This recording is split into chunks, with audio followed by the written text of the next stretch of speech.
32. évad harmadik koncertjét adtátok. Hogy vagytok? Mi jó van?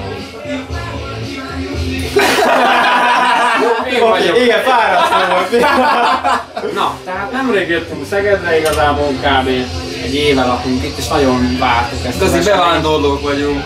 Azt, hogy játszhassunk itt a rockklubban, mert amikor idejöttünk, akkor hát elég nehéz volt ide bekerülni, meg nem is nagyon folytak az események. És még mások voltak a feltételek. Igen, és most ezek nagyon fölgyorsultak.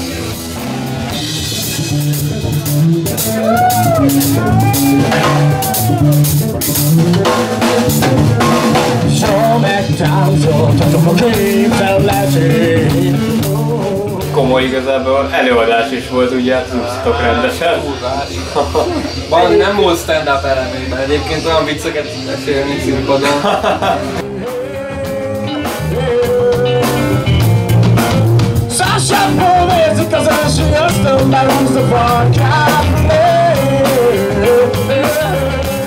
Miért húztadik? Ezt a kérdezted volna meghallott. Lépjünk.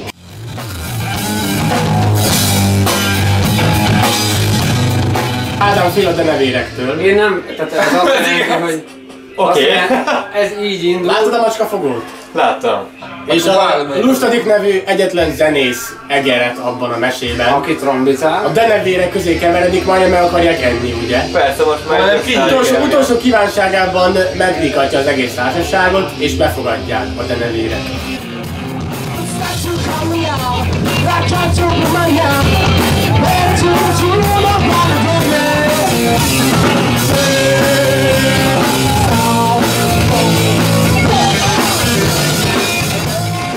Mióta vagytok együtt? Hát így legalább 12 éve. Ábel új jövevény. 12 éve született. Ábel nagyon fiatal, Ábel nagyon Hebrencs, tehát nem lehet vele bírni. Nem hebrencs, hanem nagyon nem mosolyog hozzánk, de annál jobban beilleszkedett.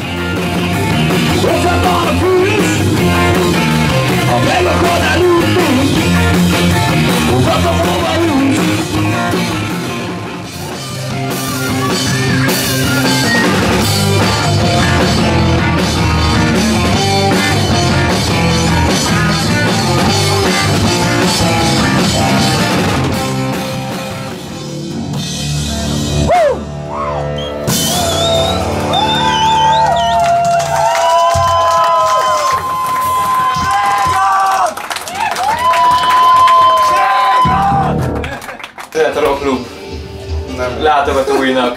Lendő, látogatóinak. Én kezdem, a sör nagyon olcsó.